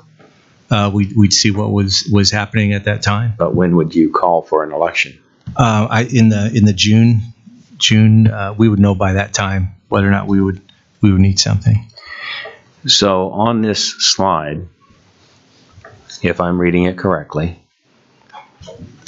the 11 cents on the far slide bar there, you've arrived at the revenue by taking the total appraised value within the Fort Bend CAT appraisal district, which is roughly $36 billion, dividing that by 100 times the 11 cents, and dividing that by our weighted average daily attendance. And if that number exceeds $319,000, then the difference, in this case, $8 million, would go to the state. Now, that's actually local property taxpayers' money, is that right? Yes. So is that a state property tax, Mr. Bassett? I would characterize it as such. Okay. I know the Supreme Court has ruled that it's not, but it just seems like it is to me. Yes, sir. So if we did do that, we could take some comfort knowing we were helping the state to underwrite their own budget, because that $8 million goes to their general fund. Okay. Thank you very much. Thank you, Mr. Rice. Mrs. James? Thank you, Mr. Rice. You've asked us several questions that I had on my mind, and made a few editorial comments that I had on my mind as well. So thank you for that. Moving backwards then, so I'll just comment on this. This is good information, and I appreciate you putting it together so we can think about it and know kind of what we're talking about. The political environment for this, I'm not sure what it's like, so I think that's a thing we need to consider and think about as we talk about this. Moving backwards then through the graphs that you prepared with the gray bars and such. So if we just stop at this one. So all the pieces of the gray bar above the black line, if I understand correctly what you said, you're saying that those things you don't feel concerned about having the gray bar above the black line because you can use other tools that are not considered on these graphs for managing those payments. Some of those being refunding, perhaps variable rate bonds in the short term, and within the percentage that our guiding principles allow, and again in the commercial paper that we've authorized. And debt service fund balance, that's right. And debt service fund balance, okay. And we have a healthy fund balance in the debt service side, okay. So then when I look at this growth, and I know some of the previous slides talked about different amounts of property growth, and I know we're talking about the property wealth of our district or the CAT appraisal value, but I realize that the number of students that we're growing by is maybe 1% or 1.5% a year is kind of what we're estimating. And we're talking about a property value growth of 3%. So I don't know exactly what that means, but I did just realize that it's kind of two different numbers. And so I don't have a question associated with that, but I just realized that it's two different numbers that we're talking about. This, to me, the same topic. So I guess we'll just think about that. And then the other comment I'd like to make is I think that Governor Abbott has also talked about capping property tax growth at 3% or maybe even 2.5%. So when we use our projections, I feel most comfortable using a very conservative projection in terms of our growth, because I'm concerned that the governor's office is, well, I just don't know what's going to happen in the legislative session. And since we have to take action on these things before the legislative session, I think we should use some very conservative estimates. So thank you for preparing all these slides. I'd like to ask a few questions, if I might, also about some of the content in here. And Mr. Perez, on slide 9, you talked about something that you called a complete system replacement. And I didn't understand what that was. Could you please explain that? Yes, ma'am. And I'll just use an MEP system. That has a chiller, has air handlers, has ductwork, has chill water lines and all. And what we're talking about is going ahead and replacing the whole component. So in other words, if we were to just go ahead and just talk, let's say if we were going to talk about an automobile, and you took an automobile in, you replace the engine, and the automobile's 15 years old, there's a possibility the transmission is going to go out. So in this case, we're saying, hey, we're going to replace the engine, the transmission, and we're going to replace the U-joints and rear end. So that basically just a system to make sure that it will function mechanically. Okay, so that makes sense, but it doesn't. What this sentence or this bullet doesn't mean is we're either going to do all HVAC systems or none. We're going to be campus specific about what we're doing. Is that correct, or what our priorities are? Yes, ma'am. As we move forward and we go through and we start looking at areas that we have to cut back, we're going to prioritize, and depending on, and using the same analogy of the MEP system, if we have a particular campus where the HVAC will last longer than the roof, but we need to do some cutting, then we would go ahead and say, okay, let's defer the MEP system and we'll do the roof. That type of cuts. Okay, so prioritizing amongst at a particular campus. Is that what I'm understanding? Okay, and then if you could, just another understanding of the priorities. So in the total capital element that you've put in there, this is all the FCI across the whole district. So if you can switch to slide 10, I think. That's all the life cycle deficiencies, facility deficiency and life cycle across the whole district. Is that correct? It is, but to clarify, it's priority 1 and 2. Okay, so for the facilities deficiency and the educational adequacy, it's only priorities 1 and 2. That is correct. And we have priorities lined out 3 and 4. Is that correct? Yes, ma'am. We have all of that data, but that goes beyond the 10 years that we're looking at. Okay. Okay, so just comparing it to the binder of the facilities report that we have, how do we know what is there information in that? Is there a way for us to tell what is priorities 1 and 2 versus priorities 3 and 4 if we were looking for a little light reading to do, after hours? Yes, ma'am. And I'm not sure which binder you're referring to, but that we have. I know I do have several of them, so I can understand the confusion, Mr. Perez. We do have a binder, where you open up all the database, and yes. Okay, it's a binder that PBK produced and I think brought to us with a campus by campus listing of facilities deficiencies. So yes, ma'am. So each one of those items has the background to it that we could open up.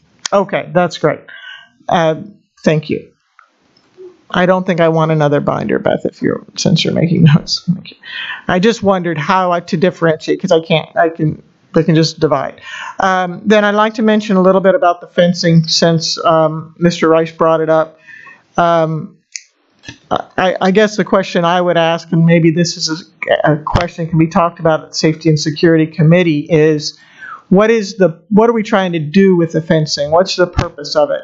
So, and you don't need to answer this, anybody, right now, but I guess, what are you trying to do? Because if we're trying to secure our schools and our properties, then whether kids are in a portable building or whether they're in a regular building, and they're out in the playground or out on the athletic field, it seems that fencing would serve the same purpose.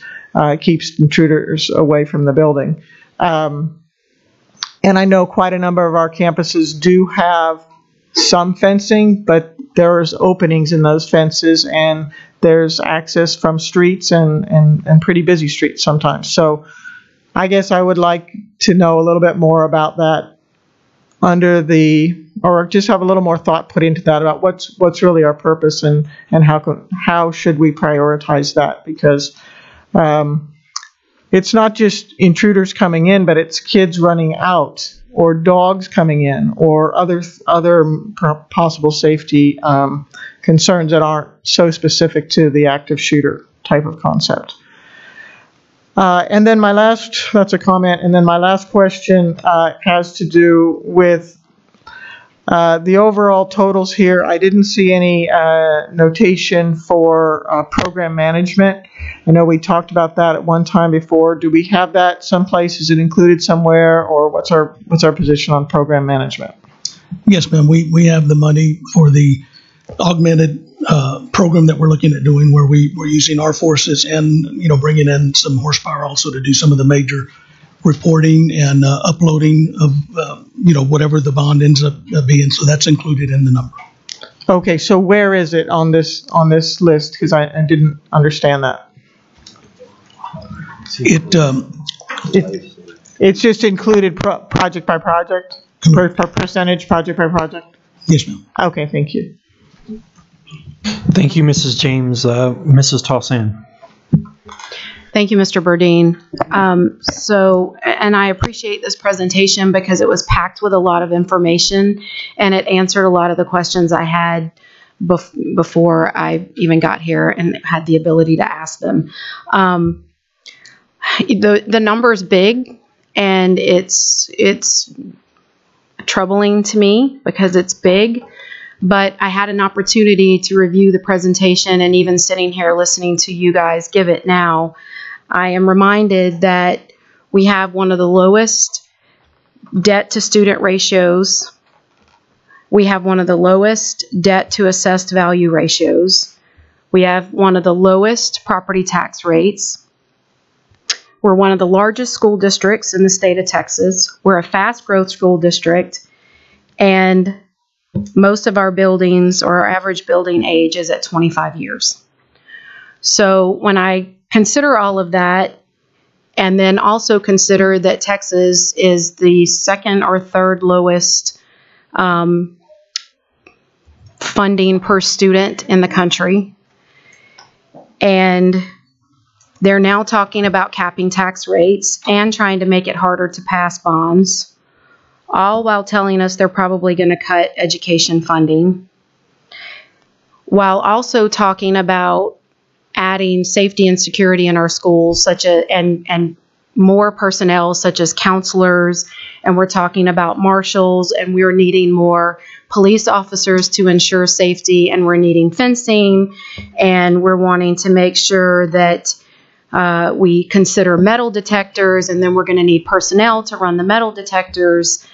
And 86% plus of our budget goes to salaries and benefits, and only 2% of that is central administration. That's the state that we're in. That's the state that we're in. And so it's a big number.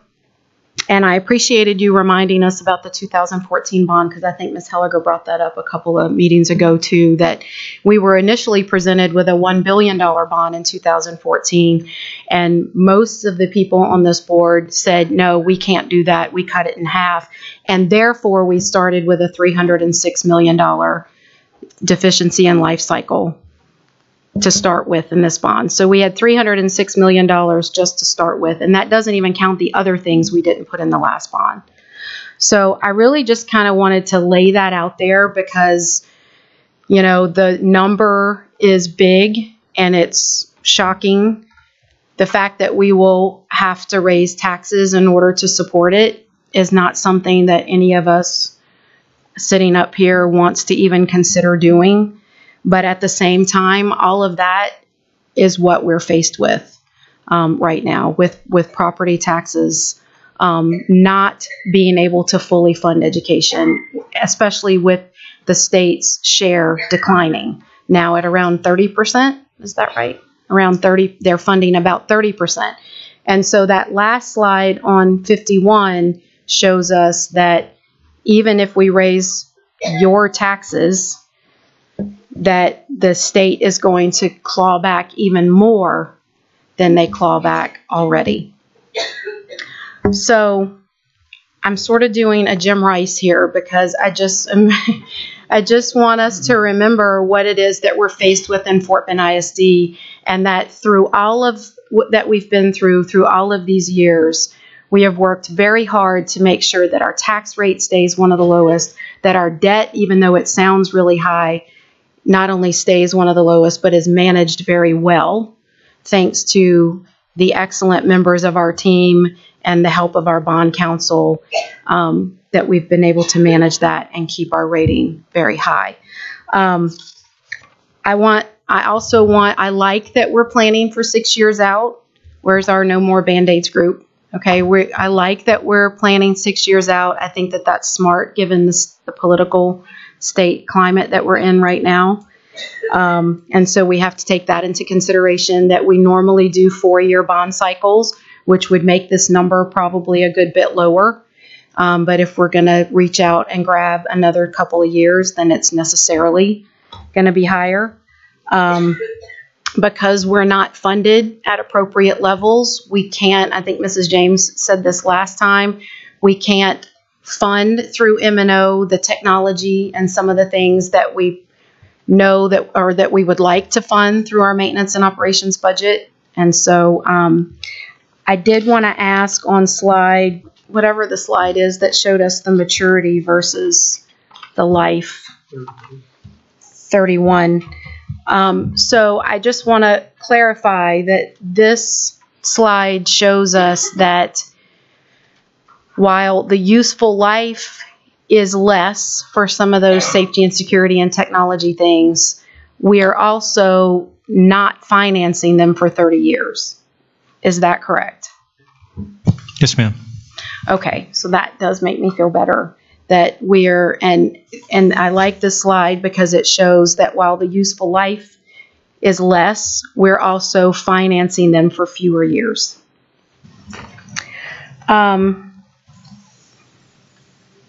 The other thing I really wanted to, I know I'm doing more of comments than questions, but the other thing that I like that we are doing is making sure that our educational specifications are being met. We have a lot of older schools, in that our average life is 25 years.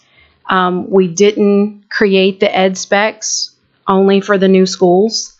We created the ed specs so that all of our children would have access to adequate educational environments and furnishings and settings. The only way we're able to provide that is if we finance some of that.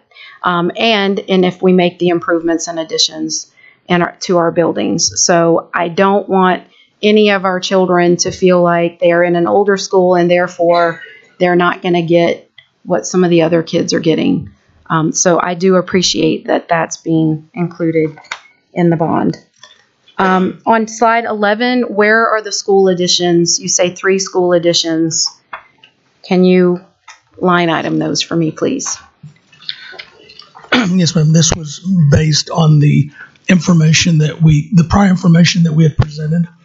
So any changes that we may have, we would have to adjust. But right now we're looking at Commonwealth, Austin Parkway, and Sellers Way Elementary. Okay. Are we not also adding to Madden? Are we not doing additions to Madden? I thought, am I misremembering? Yes, I think you're thinking, Oscar, of 51, Madden, and Neal is the schools that are included. Yeah. Thank you, sir. Okay. Well, that's why I wanted to make sure that I understood, because that's what I recall. So where are the others? What are those others? Are we only putting the 3? No, as approved, what the board approved for the more central part of the district, was to fund a new school if we could put funds in for a new school, if we could find land in Riverstone to build it. And if we cannot identify land, then to add on to the 3 that Mr. Perez mentioned. Okay, thank you for that clarification. Also on slide 17, I know we've got storage in here. I talked a little bit about storage last time. I just want to confirm that especially, well, with regard to the special education security cameras, that storage is required by law. Yes, ma'am. It is also to cover the remaining security cameras that we are about to install for the rest of the schools. Right, I understand. So, and that is not, that storage is per district policy. Yes, ma'am. Okay. On slide 20, I also appreciate these green initiatives. Will we see any savings as a result of these initiatives, short or long term? Yeah, we should. We should. I mean, we've spoke a lot about CNG when we made some of those investments, and we will see, eventually everything runs in cycles. And so those investments, while they may not be saving us a lot now, they will be saving us more in the future. And that there would be some savings from solar and geothermal. And that will be a positive impact on our maintenance and operations budget. Yes, ma'am.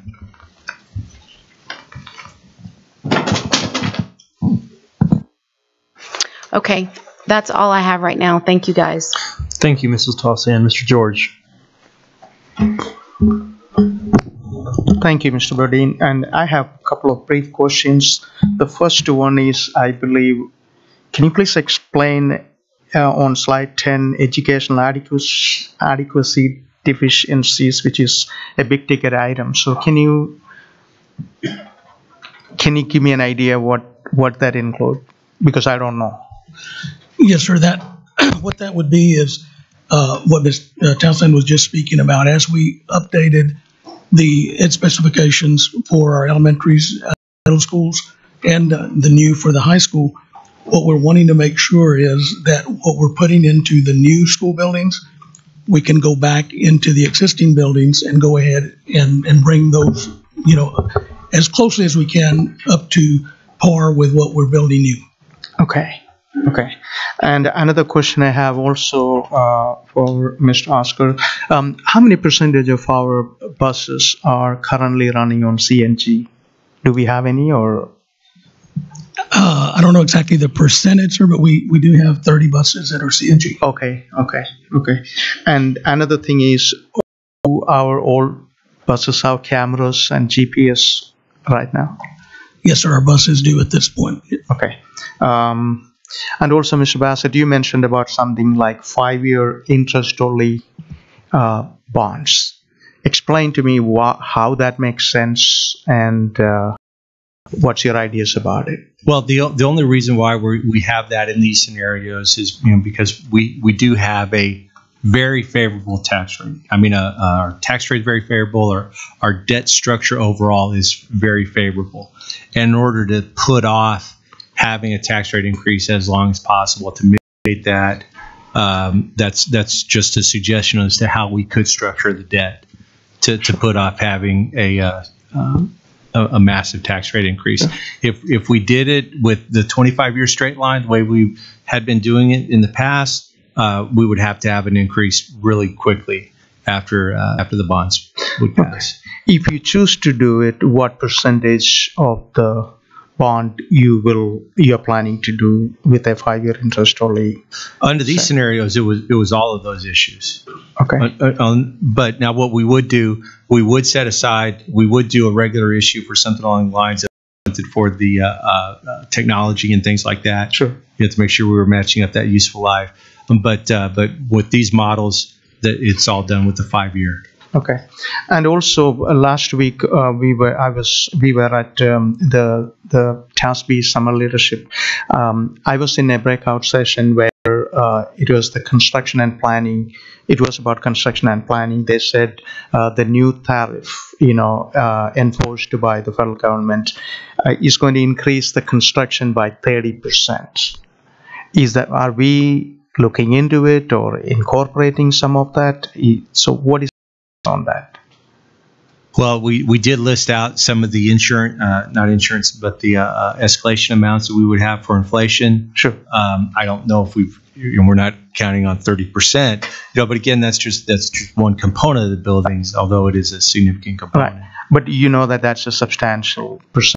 Substantial, it's going to be a substantial amount, and that's what they were explaining that could happen. And okay, and very good presentation. And one of my question also was, what would it take? So you explained it in numerous slides, this numerous scenarios, and I really appreciate it.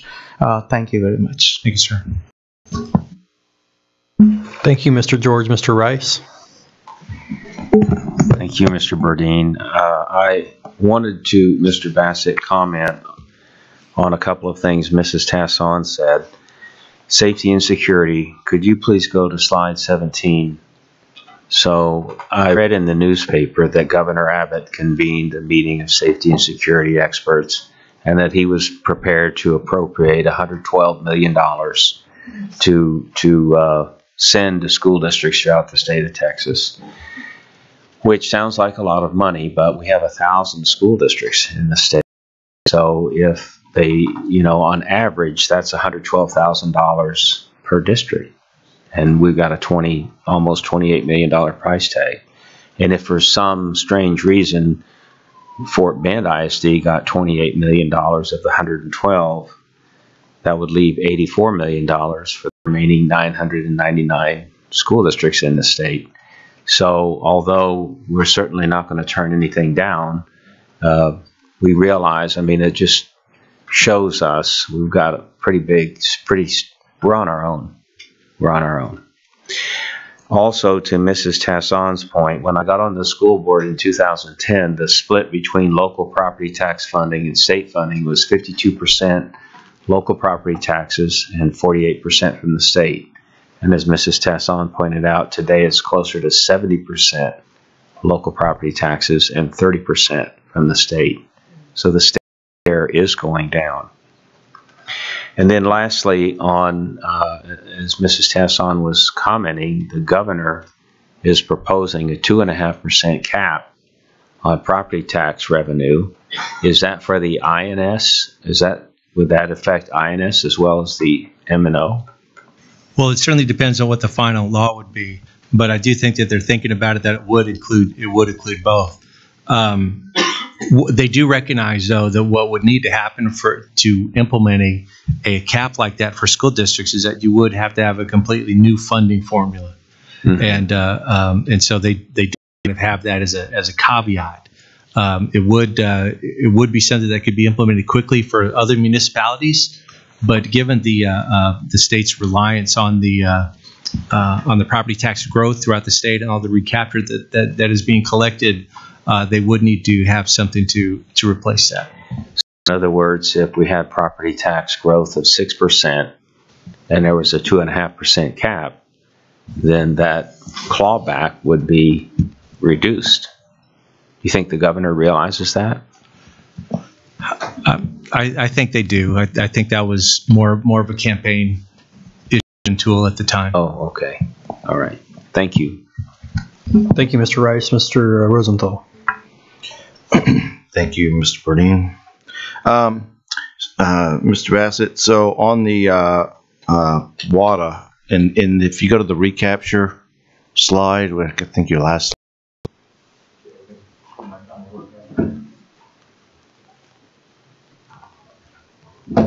so it sounds like in that formula that Mr. Rice actually has memorized, it sounds like water is in the denominator, so the more people we bring into the district, the less that number, so the more we get to keep, correct? That's exactly right. Okay, so let's keep that in mind when we start talking about high schools, okay? And so, because we get that water growth and we also get the tax base growth. Mr. Perez, and you may have done this and I may have zoned out, but could you give an example of a priority 1 and priority 2? Maybe for a specific school or whatever you can help us with that. Yes, sir. On life cycle deficiencies. Priority ones would be MEP systems, roofs would fall into that priority. On educational adequacy, it would be fine arts areas that are not large enough, locker rooms, possibly dining, kitchen areas, those type of things. Okay. So, so an example, like I heard from some folks over at Dulles High School, where they've got so many people in the org practicing in closets and hallways and stuff like that. So that's where that would be a priority one for educational adequacy. Yes, sir. I would have to look for just as an example. But yes, sir, something like that would fall into that. Okay. So, and I want to we had a little conversation about additions. And so, because I was thinking that those three were Austin Parkway, Settlers Way, and Commonwealth, but are you saying that money is actually in the land budget? But in case, where's that money? No, what budgeted is, and the way the board approved it, was to budget for a new school in Riverstone. Right. And then so that's in a potential new school. Yes, sir. Okay. But got it. All right.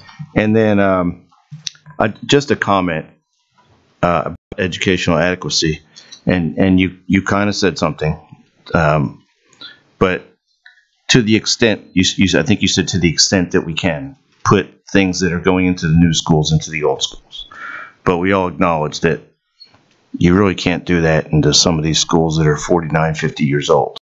It's pretty difficult to do. I would say it's pretty impossible to do. So I think we need to keep that in mind.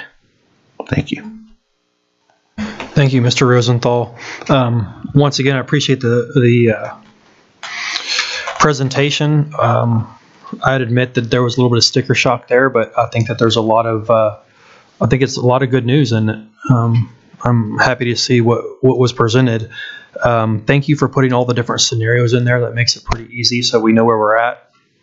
I wanted to make a comment as well that in this plan, we're not building white schools or $100 million football stadiums or anything like that. We're investing money in our children, and thank you for keeping that at the focus. And does this, assuming that assuming the highest tax increase, affect our bond rating? No, sir. No, sir, it would not. What could impact the bond rating over time is depending on if we didn't have significant value growth, but we still had large issues of debt. If that 2.6% creeps above 3%, in the out years, that could potentially drive us to a AA. But it really just depends on what's going on at the market at that time. And that would be years away. Okay, thank you. And another question is you mentioned 2014 bond money that's left. Did you have a roundabout number about that? $193 million left outstanding in total authorized but unissued debt. $19 million of that is for 2007. That still is to be issued to cover the rest of the cost for Thornton Middle School. So the remainder of that, close to $173 million is left. Okay, thank you. And then, like Mrs. James said, I like the 3% growth. Assuming the 3% growth, just being conservative in that way. And I also wanted to make another comment that I'm page 32. Mrs. Tossana alluded to 31 actually, but that means a whole lot to me. 32, please. I think that's a very powerful slide, and I appreciate that. Thank you for being good stewards of our money, and I appreciate your presentation. On to the next item, the disaster procurement update. Yes, sir. There are actually no changes from the last report that I gave.